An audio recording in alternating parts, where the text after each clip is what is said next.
Kenapa? Apa-apa. Sakit apa? Enggak apa-apa. Keseleo sedikit Ada bekas sih. bekas apa gitu? Enggak. Betul nggak Bapak ini? Enggak apa-apa, Mas. Aduh, Yaudah, lain yuk, kali yuk, hati-hati masuk. kan, Mbak. Hati-hati ya. Enggak apa-apa. Yuk. Gimana ini? Lu ngapa-ngapain?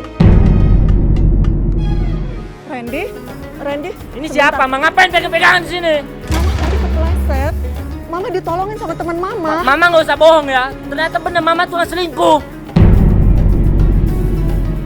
Kamu masih marah sama Mama? Iya, Mama selingkuh. Ya Allah, Rangga, Mama nggak kayak gitu, Rangga. Mama yang ngecurin keluarga. Loh, Rangga, ya Allah, Rangga. Hei Rangga, jangan kasar lu ya sama orang tua lu sendiri ya. Biar bagaimanapun juga, dia ibu lu yang udah ngelarin lu. Ya lu siapa? Keluarga bukan. Jangan gitu dong, Nak. Mama nih kangen sama kalian. Rangga gak kangen ribut. Hah? Ini biasa. Mamanya Dita. Oh, si orang ganjen. Apa sih ngomong-ngomong? Randy, Selingkuh. Mama kangen, Nak, sama kalian. Kakak nggak boleh begitu, bagaimanapun dia tuh mama kita. Alah, lu anak kecil tau apa? Masuk. Ya Allah, Rangga, Dita. Lu gak usah kesini lagi, lu mending pergi gak usah kesini.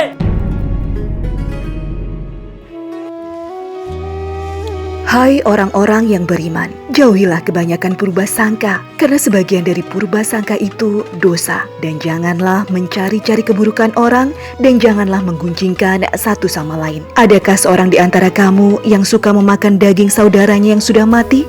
Maka tentulah kamu merasa jijik kepadanya, dan bertakwalah kepada Allah. Sesungguhnya Allah Maha Penerima Taubat, lagi Maha Penyayang. Quran Surat Al-Hujurat ayat 12.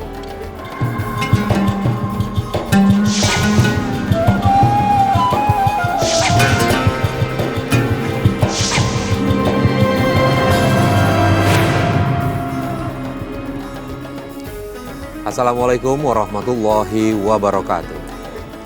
Selamat pagi pemirsa Tawakal yang dirahmati Allah Subhanahu wa Ta'ala. Saya Farid Hasan kembali menjumpai Anda.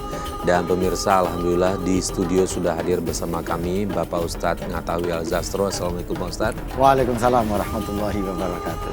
Ya, dan pemirsa, kalau kita lihat tadi bersama, di awal adalah potongan dari cuplikan reka adegan yang pernah menimpa narasumber kami. Dan alhamdulillah narasumber kami juga sudah hadir di studio bernama Ibu Umi. Assalamualaikum Ibu. Waalaikumsalam. Terima kasih Mas Farid, Pak Ustadz. Sama-sama Ibu. Ceritanya begini Pak, saya udah 1 tahun cerai sama suami saya Pak Ustadz. Boleh tahu penyebab dari cerainya itu apa ya Bu? Oh jadi kayak gini Pak Ustadz, suami saya cemburu Mas. Saya aktif di kelurahan ngurusin orang sakit, dalam bekerja saya banyak sama tim masuk cowok Mas. Ya. Artinya maksudnya di pekerjaan itu banyak teman-teman kerjanya, rekan kerjanya banyak cowok begitu. Iya Mas. Terus suami cemburu. Iya sama, cemburu betul ya Mas. Cemburunya ada apa nggak yang kira-kira melebihi batas gitu dari yang Ibu pikirkan? Ya menurut saya ngelebihin batas gitu. Ya, seperti apa? Ya seperti kan pernah saya nolong orang sakit nih Mas. Terus dia nggak percaya gitu sama saya. Jadi anak saya tuh yang itu saya ajak ke rumah sakit. Nah itu anak saya diajak ke rumah sakit. Kalau anak saya iya betul pekerjaan mama begitu gitu, nolong orang di rumah sakit Mas. Ya. Nah waktu mohon maaf selama sebelum menikah dia memang seorang pencemburu atau tidak? Enggak Mas. Kira-kira Ibu menduga ada penyebab lain nggak sampai dia bisa cemburu seperti itu apa? Ya ada sih, karena dia kan maaf Mas, dia nggak kerja suami saya gitu, nggak bekerja. Baik nih Pak Ustadz, kadar cemburunya berlebihan menurut Ibu Umi karena cemburu sudah mulai ketika dia sudah tidak bekerja nih Pak Ustadz. Ya satu kita bisa lihat ini dari segi psikologis Mas Farid. Jadi secara psikologis seorang laki-laki yang mestinya menjadi kepala rumah tangga, tapi di situ dia justru bahasa kasarnya tidak punya kerjaan, kemudian bergantung pada ibu, mungkin itu menjadi sensitif Mas dalam suasana seperti ini. Ketika secara psikologis dia sensitif ya, dia merasa kok ini saya kelihatannya berada di bawah istri saya secara materi, secara pekerjaan gitu. Karena sensitif itu biasanya secara psikologis dia butuh kanalisasi emosi. Nah, kanalisasi emosi untuk menunjukkan bahwa dia itu masih di atas, bahwa dia itu masih pemimpin, itu ya memang dia masih pemimpin, tapi ini secara psikologis karena dia berada di bawah secara ekonomi, maka untuk kanalisasi emosi, maka dia show of force gitu, powernya dilihatkan dengan menunjukkan rasa cemburu, rasa curiga gitu ya, sebagai kanalisasi dari emosi sang suami ini yang ternyata kebetulan pada saat itu belum bisa punya pekerjaan yang baik, punya penghasilan yang tetap untuk menghidupi keluarga. Nah, Bu Umi sendiri udah pernah bilang alasannya apa, bekerja kenapa dengan suami dan siapa itu cowok-cowok itu udah pernah bilang? Udah Mas, saya udah bilang sama suami saya, kebetulan tuh Mas, anak saya tuh jadi salah paham sama saya Mas.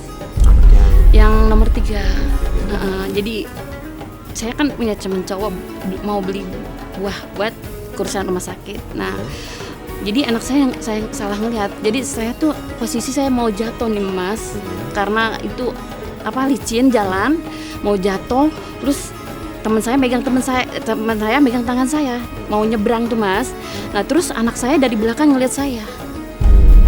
Cuman itu aja. Ayo Mas, cepetan yuk. Kasihan kan orang yang sakit udah nunggu lama-lama ya kan. Aduh, Masya Allah, hati-hati Mbak. Lu Bapak ini? Hah? nggak Kenapa? apa-apa. Sakit apa? Enggak apa-apa. Keseleo sedikit. Ada bekas sih. apa gitu? Enggak. Betul nggak Bapak ini? Enggak apa-apa Mas. Aduh, lain kali hati-hati Mas. Mbak. Hati-hati ya. Enggak apa-apa. Yuk. Gimana ini? Lu ngapa-ngapain? Randy. Ini siapa? Ngapain pegang-pegangan di sini? Mama tadi kepleset. Mama ditolongin sama teman Mama. Mama nggak usah bohong ya. Ternyata bener Mama tuh nggak selingkuh. Ya Allah. Gitu deh. Sambil buka jangan. Lu siapa di sini? Dan gitu nah. Udah Mama nggak usah bohong ya. Udah kegipin sama gua. Ya Allah Randy. Mama ini kepleset. Lu juga. Randy. Kamu jangan main-main sama orang tua ya. Kamu siapa? Lu selingkuhin orang lu. Randy. Ya Allah. Anak kamu. Iya Mas. Maaf ya Mas. Ya Allah Randy. Jadi terus anak Saya sangka selingkuh, iya, sama bapaknya, Mas. Jadi bapaknya. Iya. Ya, ini bahayanya berburuk sangka itu di situ Mas Farid. Sehingga Islam menganjurkan untuk senantiasa melakukan tabayun, proses klarifikasi. Karena bahaya buruk sangka ini satu secara psikologis bisa menjadi barrier atau penghambat. Ya. Maka Allah wanti-wanti ya ayyuhalladzina amanu ijtanibun katsiran minadh-dhanni inna ba'dadh-dhanni ismun. Jadi Allah mengingatkan orang-orang yang beriman. Ini di surat Al-Hujurat ayat 12 mengatakan begitu Allah. Jauhkan dari berbagai macam prasangka. Karena apa? Inna ba'dadh-dhanni ismun. Karena ada sebagian dari prasangka itu, terutama prasangka buruk, itu dosa. Itu wala tajassasu, dan kamu jangan menggunjing. Nah, karena fakta-fakta, kenyataan, realitas itu belum tentu mencerminkan yang sesungguhnya. Maka ibu, itulah pentingnya ibu berkomunikasi, berdialog, melakukan klarifikasi. Kalau suami sudah a priori misalnya ya ibu ya, sudah nggak percaya sama ibu karena sudah a priori gitu, maka sebaiknya cari hakim penengah gitu, orang yang dipercaya suami. Dicari siapa? Ibu sampaikan. Saya nggak tahu sudah sejauh mana ibu mencoba meyakinkan suami ini sudah seperti apa selama ini. Ya gimana Ibu? Udah sejauh mana untuk meyakinkan Saya suami? sih udah ngejelasin sama suami saya Mas. Saya bilang saya tuh kerja, saya bilang, terus dia nggak percaya. Saya udah jelasin sama saya juga, saya nggak percaya Pak. Mereka berdua nggak percaya. Nggak percaya gitu. Jadi saya bingung saya ngomong gimana gitu. Saya udah berusaha sekuat saya gitu biar mereka percaya, tapi selama ini nggak percaya dia. Berarti Ibu menjalankan kehidupan rumah tangga terus dengan kecurigaan dari suami. Iya, kecurigaan terus. Jadi yang ada di hatinya dia tuh curiga aja. Kalau saya keluar tuh, pas saya keluar dia curiga. Nah terus saya dengar katanya gara-gara itu juga ya suami mengajukan cerai sama Ibu, betul? Iya, gara-gara itu juga Mas Farid dia itu cerai sama saya. Nah, Kemudian proses cerainya sesuai dengan pengadilan, melalui pengadilan? Iya, sesuai melalui pengadilan. Terus dia pas dipanggil sama pengadilan nggak datang Pak Ustadz. Dia nggak datang? Nggak datang, selama 3 kali tuh nggak datang. Oke, berarti sudah diputuskan. Nah, ibu resmi bercerai. Anak-anak ada berapa ibu dari? Kebetulan anak saya ada 4 Pak Ustadz. Pak Mas Farid. Iya, ada 4. Iya. 4-4-nya ikut ibu? 4-4-nya ikut bapaknya. Ikut bapaknya. Iya. Boleh tahu kenapa? Ya, saya juga ngerti. Jadi anak saya ikut bapaknya semua gitu. Yang 2 masih suka nanya sama saya. Kalau yang 2 udah nggak, Mas Farid. Yang 2 udah enggak. Oke. Nah, terus kemudian anak-anak yang ikut sama bapak sering komunikasi sama ibu? Kalau yang pertama sama yang terakhir suka kalau anak saya kebetulan yang pertama nggak bisa ngomong Mas Farid. Nah, kalau yang bontot, yang perempuan suka ke rumah. Jadi statusnya ibu sudah bercerai dengan suami? Udah Pak Ustadz, ya. udah Cuma cerai. ini problemnya anak-anak semuanya ikut ke bapak. Iya. Dan komunikasi dengan anak selama ini menjadi tidak lancar karena ibu diprasangkai oleh anak-anak berbuat, sehingga mungkin ini ada image mungkin Mas Farid ya, bahwa penyebab perceraian ini dikonstruksi sedemikian rupa karena ibunya selingkuh ya, mungkin seperti itu. Sehingga anak-anak terbawa oleh konstruksi ini, sehingga ibu menjadi terhambat komunikasinya dengan anak. Begitu ya Bu ya. Sampai sejauh ini anak-anak cuek saja apa gimana kalau sejauh apa ini, yang sudah ibu upayakan untuk mendekati anak? Sejauh ini cuek aja Pak Ustadz. Saya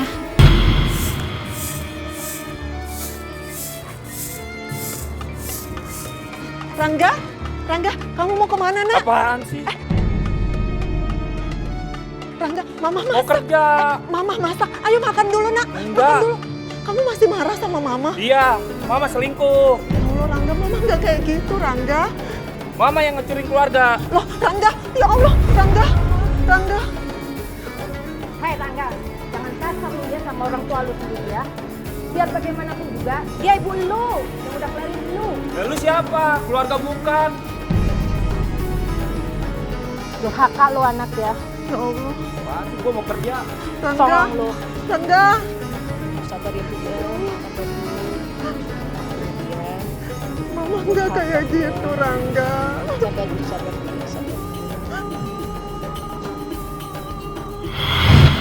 Saya pengen tahu kesalahan saya di mana. Saya bilang, "Nak, kesalahan mama di mana?" Mama pengen tahu. Kata dia jawabannya, "Udahlah, jangan dibahas mah gitu." Sedangkan gini Pak, kalau pas sholat Jumat aja, mereka nggak pernah nanya sama saya kalau di jalanan juga Pak. Lebaran aja Pak Ustadz, dia nggak mau salaman sama saya.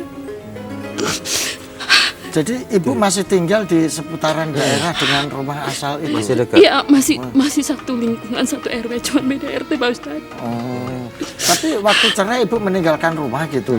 Iya, Dan rumah itu ditempati sama suami saya. suami sama anak-anak itu? Iya betul Pak Ustadz. Terus ibu keluar dari rumah Iya. gitu? Iya, keluar di rumah saya ngontrak Pak Ustadz sendiri. Sampai sejauh itu nih Pak Ustadz, Ya. suaminya boleh dibilang mungkin memutus hubungan antara anak dengan ibu kali Pak Ustadz? Iya, jadi Dengan ini maksud seperti Masya itu. Allah ya. Mestinya ini Mas Farid ya, anak jangan dilibatkan dalam konflik seperti ini. Karena bagaimanapun ibu ini adalah tetap ibunya anak-anak. Seandainya pun ada benar-benar salah dilakukan oleh ibu, itu tidak selayaknya anak diputus hubungan. Apalagi ini satu kesalahannya baru disangkakan dari pihak suami. Yang kedua, ibu sudah menyatakan bahwa persangkaan itu sudah tidak benar. Mestinya sebagai seorang anak melakukan klarifikasi terhadap apa yang terjadi, apa itu sebetulnya terjadi, sehingga ini tidak sampai ngeblok pada salah satu pihak. Ini idealnya. Tapi ini kan kenyataan ideal ini kan tidak seperti yang dibayangkan oleh ibu. Ibu, Iya Pak Ustadz. yang pertama saya sarankan itu tadi Mas Farid ya, ibu minta tolong ke ustaz atau ke tokoh yang dipercaya oleh anak-anak, yang dipercaya oleh suami. Jadi mungkin dia akan deny atau menolak untuk pertama kali, lu nggak usah ikut campur urusan keluarga gue. Biasanya seperti itu kan Mas Farid ya. Tapi mungkin tidak langsung menyentuh urusan itu, diberi nasihat urusan keagamaan, disentuh hatinya gitu, sehingga Ustadz itu bisa istilahnya melembutkan hatinya melalui nasihat-nasihat gitu. Nggak tolong begitu ya Ibu. Siapa sudah pernah dilakukan? Udah, saya minta tolong sama mama saya Pak Ustadz. Saya bilang, Ma, dia bilang, anak saya kok nggak mau nanya saya, coba tolonglah Ma, bilang gitu, supaya ngomong sama saya. Itu ternyata sia-sia Pak Ustadz. Mama saya ngomong, udahlah katanya jangan dibahas gitu. Mama saya juga ngeliat kondisi saya sedih Pak Ustadz. Jadi mungkin karena Mama sudah diblokkan juga oleh pihak sini Mas Farid ya. Kalau bisa cari tokoh atau orang atau ustadz yang netral gitu ya. Itu tadi makanya saya menyebut yang kira-kira bisa dipercaya dan disungkani oleh anak-anak ibu dan mantan suami ibu. Sehingga pelan-pelan menasihati tentang bagaimana sih resikonya orang yang menuduh tanpa bukti, orang yang mencurigai tanpa fakta. Itu bahaya, berat loh Mas Farid. Menuduh tanpa fakta. Orang menuduh zina tanpa ada saksi dan bukti itu seperti orang berzina itu sendiri. Ini kata-kata Nabi. Jadi ini yang berbahaya. Apalagi ini sampai memutuskan silaturahim anak-anak. Jadi mungkin bisa disentuh dengan hal-hal seperti ini. Jadi Ibu, selain upaya-upaya lahiriah mencari penengah istilahnya Mas Farid atau mencari penjembatan untuk melakukan dengan ini, Ibu upayakan melakukan laku-laku batiniah ya Bu ya. Saya sarankan Ibu sholat hajat 2 rakaat ya, setiap malam ya. Rakaat pertama setelah baca surat Fatihah ya, Ibu baca surat Al-Insyirah ya, baca surat Al-Insyirah sebanyak 7 kali ya, baru nanti rukuk seperti biasa. Rakaat kedua bangkit, Ibu kan baca surat Fatihah lagi. Nah setelah baca surat Fatihah, baca surat Ikhlas sebanyak 7 kali juga ya. Itu 2 rakaat Mas Farid ya Ibu ya, 2 rakaat sholat hajat. Rakaat pertama setelah Fatihah baca surat Al-Insyirah sebanyak 7 kali. Rakaat kedua setelah Fatihah baca surat Ikhlas sebanyak 7 kali. Setelah itu Ibu ya, setelah Assalamualaikum, Ibu baca istighfar, mohon ampun pada Allah, sambil bermuhasabah, sambil introspeksi, tulus mohon ampun pada Allah, istighfar 33 kali. Setelah itu Ibu baca Fatihah ya, baca Fatihah sebanyak 3 kali, Al-Ikhlas 3 kali, Al-Alaq 3 kali, An-Nas 3 kali, masing-masing 3 kali dari 4 surat itu. Setelah itu Ibu sebut nama anak-anak Ibu, terutama anak-anak Ibu yang paling keras hatinya ya, sebut namanya, ya Allah tolong bukakan pintu hati, tolong lembutkan hatinya, pakai bahasa Indonesia nggak apa-apa doanya, insya Allah Allah paham ya. Allahumma latifun bil ibad ya, yarzuqul mayyasha wa huwal qawiyul aziz. Itu kalau mau dibaca itu yang dibaca ya. Allahumma latifun bil ibad wa yarzuqul mayyasha wa huwa latifun bil ibad, sambil sebut nama anak itu. Oh, jadi sampai sebut anak saya ya gitu pertama sebut ya Allah tolong bukakan hati, tolong bukakan perasaan kepada anak saya yang namanya Sita, Siti, lalu doa. Nanti terakhir tutup dengan baca. Dari keempat anak ini siapa yang paling keras? Yang paling keras sih yang nomor 3 Pak Mas Farid. Iya, yang nomor 3 yang keras. Yang sejauh yang Ibu ingat, ada ucapan apa enggak yang menyakitkan hati Ibu yang dilakukan anak itu? Ada, saya gini, Dek, aku bilang, Mama tuh pengen tahu kesalahan Kak. Mama tuh di mana, Dek? Kata dia, udahlah Mah, diem Mah, katanya gitu. Udah diem lah Mah, ntar Mama kalau meninggal siapa yang nguburin? Ntar kalau Mama sakit siapa yang ngajiin? Gitu Pak Ustadz. Nah terus yang nomor 3 pernah ngomong begini, apa namanya, aku bilang kan, dia ada urusan gitu, bilang, Dek, aku bilang, udah sekarang kamu minta aja sama bapak kamu. Oh Katanya, mama begitu ya hitung-hitung sama aku. Udah mah hitung aja mah dari aku bayi sampai sekarang berapa duit mah. Lah aku masa ya Allah nak kamu kok begitu? Sebanyak harta kamu nak, sekaya kamu nggak bakal tergantiin kasih sayang mama ke kamu nak. Tapi biarpun kamu begitu, mama doain kamu jadi anak orang sukses, jadi anak orang kaya. Mas pada gitu.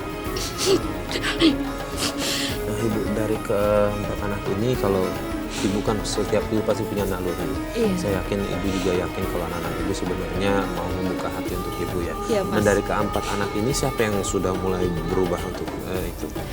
Ya gini, anak saya yang nomor 4 Mas, pernah dia ngomong sama abangnya kan. Oh ini yang ketiga laki-laki. Yang ketiga kebetulan laki anak saya kan itu yang bontot gini ngomong sama saya. Kak jangan begitu sama mama, penasehatin. Malah anak saya yang bontot diomelin sama abangnya. Udah lu anak kecil gitu, jangan ikut campur itu kan itu gitu ngomongin malah.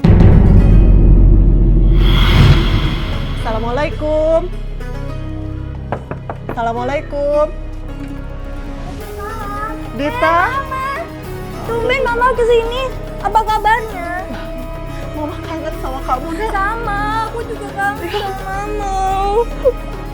Kamu baik-baik aja kan, sayang? Baik kan? Mama gimana? Dita, ngapain sih sini? Rangga, Mama mau nengokin kalian, Nak. Kalian Nggak baik-baik aja kan? Rangga nggak kangen? Mama nggak boleh kasar gitu sama mama. Rangga, kamu kenapa sih, Nak? Pergi. Jangan gitu dong, Nak. Mamanya kangen sama kalian. Rangga nggak kangen. Ribut, hah? Ini biasa, mamanya Dita. Oh, si orang ganjen. Ngapain sih pulang-pulang? Randy, Pulang selingkuh. Mama kangen, Nak, sama kalian. Kakak nggak boleh begitu. Bagaimanapun dia tuh mama kita. Alah, lu anak kecil tau apa? Masuk. Ya Allah, Rangga. Dita. Lu nggak usah kesini lagi, lu mending pergi nggak usah kesini. Randy, jangan gitu, Nak. Ya Allah. Artinya memang saudaranya sudah mengingatkan tapi dia tetap berkeras hati. Nah. Artinya di antara mereka kan ada yang sudah terbuka hatinya. Untuk meskipun belum sepenuhnya bisa berkomunikasi, belum sepenuhnya bisa bersilaturahmi dengan baik. Artinya di antara keempat anak ibu ini gradasinya, tingkatannya kan masing-masing, tingkatan kekerasan dan kebenciannya. Iya Ibu, betul ya. Pak Ustadz. Jadi ada yang sudah mulai terbuka, ada yang sudah setengah terbuka tapi belum bisa bersilaturahmi dan berkomunikasi, ada yang memang betul-betul keras tertutup hatinya, sehingga belum bisa menerima ibu dan belum bisa bersilaturahmi dengan baik gitu. Nah, kalau saya boleh tahu ibu ya, Iya. kira-kira bagaimana pola interaksi antara bapak dan anak itu ketika sebelum perceraian ini terjadi? Oh gitu. Nah, Jadi karena ini berpengaruh terhadap penguatan mindset itu. Jadi gini Pak Ustadz, nah sebelum saya memutuskan buat cerai sama suami saya, Pak Ustadz, saya satu rumah aja nggak ditanya sama anak saya tuh Pak Ustadz. Jadi seolah-olah saya tuh kayak orang lain, dicuekin satu rumah tuh Pak Ustadz, saya dicuekin. Jadi selama ini saya bersabar, ya Allah, saya bilang kok satu rumah aja saya kok nggak ditanya sama anak saya gitu. Satu rumah kita papasan duduk begini nggak pernah nanya Pak Ustadz. Saya gitu. Tapi pernah tidak ada proses klarifikasi terhadap tuduhan-tuduhan itu melalui pihak ketiga gitu sebelum itu? Jadi kan pernah teman saya yang dicurigai itu sama anak saya mau datang ke rumah. Nah terus kata suami saya begini, udahlah katanya, udah tahu kamu begitu, nggak usah katanya gitu. Itu Pak Ustadz, udah saya jelasin sama anak saya sama suami saya, tetap aja dia. Oke, baik Pak Ustadz dan Bu Umi, sebenarnya tim udah mencoba membujuk anak yang ketiga untuk gabung sama kita di studio, tapi dia menolak. Cuma di situ kita juga coba ngerayu yang nomor 2, dia akhirnya mau nih Pak Ustadz. Bu Umi mau, anak ibu yang kedua mau ikut gabung sama Mau kita. kebetulan Mas Farid. Ya, kita coba sebenarnya sih niat baik kita untuk menyambung lagi silaturahmi antara ibu dengan anak itu yang paling penting. Dan alhamdulillah dia sudah ada di studio. Ibu Umi siapkan untuk bertemu ya. Siap, bersama Pak Saya Ustadz. berharap, Mas Farid. ya, Ya. saya berharap nggak ada emosi di sini ya. Ya. Karena kita emang niatnya mau baik. Ditata hatinya, Ya. ditata perasaannya, ya, supaya semuanya berakhir dengan baik, berlangsung dengan baik. Baik, boleh.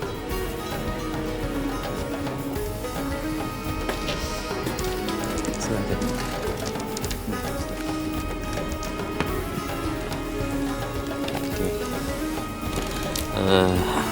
Adik siapa namanya? Rangga. Rangga. Baik, Rangga, kenalkan di sebelah kiri Rangga siapa? Ibu. Ibu. Kalau menurut saya sih ada baiknya coba Rangga cium tangan, saling sama ibu. Saya lihat kayaknya Rangga masih agak sedikit ngasih batasan sama ibu ya. Boleh tahu kenapa?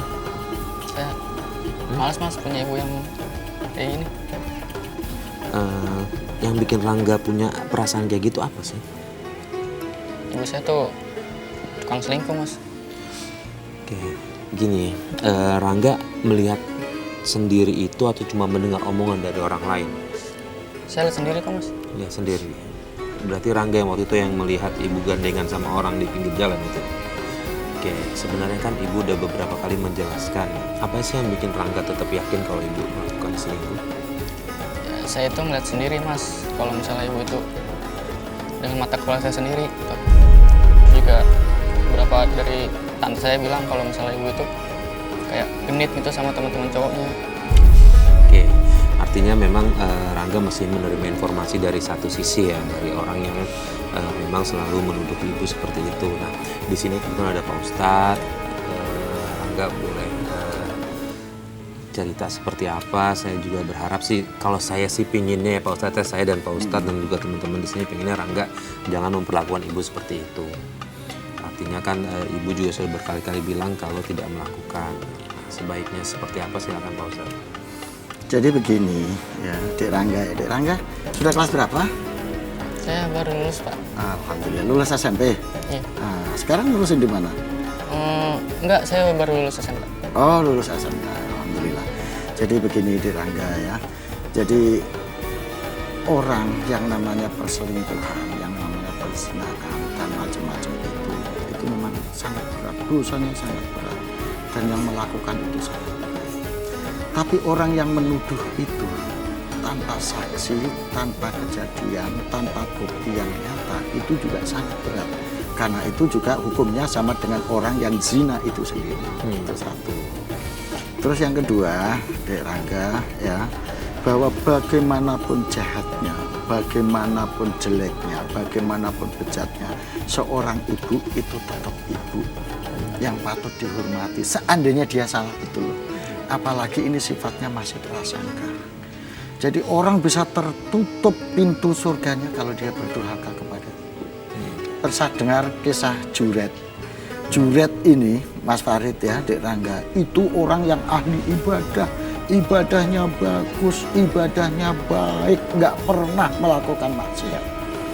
Suatu saat dia dipanggil ibunya. Dia lagi sholat, dia dipanggil ibunya. Ya Juret.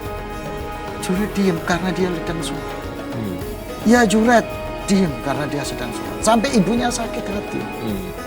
Nah, terus kejadian terulang lagi.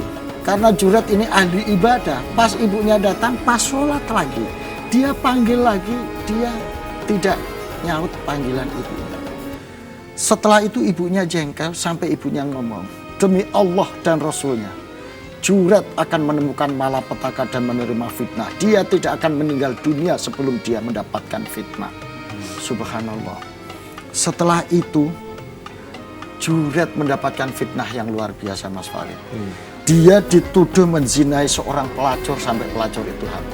Difitnah itu sampai dia dikucilkan, sampai dia ditinggalkan semuanya. Semuanya orang mencibir.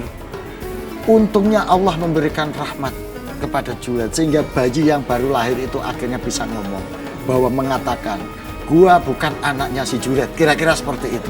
Si Juret hanya korban fitnah. Banyak ini ngomong. Akhirnya baru dia bisa diampuni. Itu bagaimana seorang ibu, padahal dia lagi sholat. Ini juga ini ada lagi kisah Alqamah yang dia durhaka sama ibunya sampai dia nggak bisa meninggal dunia, sampai akhirnya setelah nazak, setelah sakaratul maut nggak bisa meninggal, Nabi memutuskan kalau memang ibunya nggak mau memaafkan sehingga dia tidak bisa meninggal, bakar si Alqamah. Tapi begitu mau dibakar supaya dia bisa meninggal, ibunya baru datang dan memberikan maaf kepada Alkomah. Saya khawatir kalau saudara-saudaranya Mas Rangga ini mengalami nasib seperti Juret dan seperti Alkomah. Gara-gara menista, gara-gara menganggap buruk, gara-gara berprasangka terhadap ibu, hanya gara-gara melihat. Kalau toh seandainya benar-benar dugaan ini benar, kalau ini benar loh, itu pun tetap tidak boleh seorang ibu diperlakukan begitu. Apalagi ini sifatnya masih prasangka. Hanya melihat data-data, hanya melihat kenyataan-kenyataan yang ada di permukaan, hanya bersifat asumsi. Maka tadi Allah mengingatkan, ya ayyuhalladzina amanu ijtanibu katsiran minadh-dhanni. Hindarkan berbagai macam prasangka. Karena inna ba'dadh-dhanni ismun, karena sebagian dari prasangka itu berprasangka selingkuh, berprasangka berbuat serong, berprasangka hanya melihat gandeng tangan, melihat sikap di permukaan, itu sangat tidak boleh. Saya mohon ibu ya, sesakit hati apapun ibu, jangan sampai doakan anak jelek. Saya khawatir nanti seperti nasibnya Juret, saya khawatir seperti nasibnya Alkomah, anak-anak ibu tidak bisa masuk surga, sampai nggak bisa meninggal dunia gara-gara dibakar karena doanya seorang ibu. Ibu sakit hati nggak sama anak-anaknya diperlakukan begitu? Ya jujur saya sakit hati Pak Ustadz. Cuman saya berusaha nggak sakit hati. Saya selalu mendoakan anak saya. Selalu memaafkan. Memaafkan. Masya Allah. Mas Rangga sekarang terserah Mas Rangga, karena Mas Rangga kehidupannya masih panjang. Dunia akhirat seorang ibu itu tidak ada mantannya. Seorang ibu yang pelacur sekalipun tidak berhak anaknya melakukan hubungan silaturahmi. Seorang ibu yang sudah berdosa, even ibu yang kafir sekalipun tidak boleh memutus silaturahmi. Dia harus tetap dipergauli dengan baik, Mas Faris.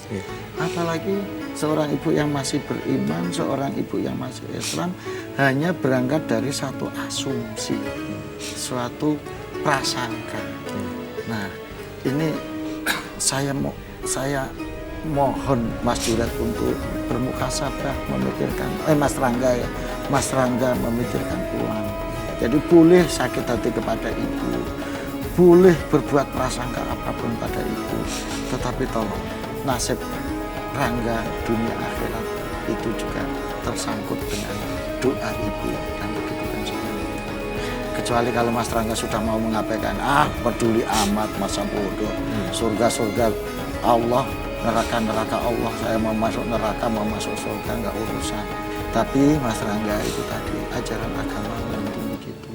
Sebagaimanapun seorang ibu, dia adalah bagian dari kunci surga seorang ibu untuk mengantarkan dia ke surga. Karena ridha Allah fi ridha walidin wa sakhatullah fi sakhatul walidin. Walidin ini dua, terutama ibu, karena al-jannatu tahta aqdamil ummahat. Gimana Mas Rangga? Saya sih mungkin paham nggak bisa langsung 100%. Iya, mungkin ditata hatinya dulu Mas Rangga. Saya berharap Mas Rangga juga mencoba memaafkan. Tadi apa yang disampaikan Pak Ustadz juga bisa menjadikan pelajaran buat Mas Rangga. Mas Rangga ada yang mau disampaikan ke ibunya? Udahlah, jangan kayak gini lagi. Aku tuh pengen keluarga itu tuh baik-baik aja gitu loh. Ya. Aku tuh niat kesini tuh baik. Ya. Dipaksa. Aku mau datang sama ibu, cuman ya, gimana ya? Aku tuh mau bapak, tante tuh mengira ibu itu nggak apa yang terjadi kayak gitu. Ya udah nak, udah maafkan. Aku juga maaf kalau misalnya udah benci sama ibu. Ya, mudah-mudahan Mas Rangga menjadi anak soleh yang bisa berbakti kepada kedua orang tua, siapapun kedua orang tua itu ya Mas Rangga ya.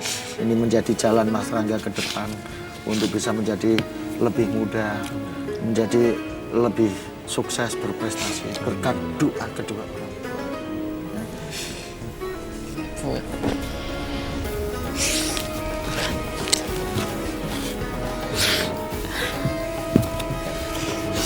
Saya sih berharap nggak cuma di sini, seterusnya juga harus seperti ini dan juga kalau bisa Rangga ingetin saudara-saudara Rangga yang lain, ingetin bapaknya Rangga kalau ibu tidak melakukan apa yang diusahakan seperti itu, dan insya Allah kita di sini intinya adalah mencari keberkahan Allah.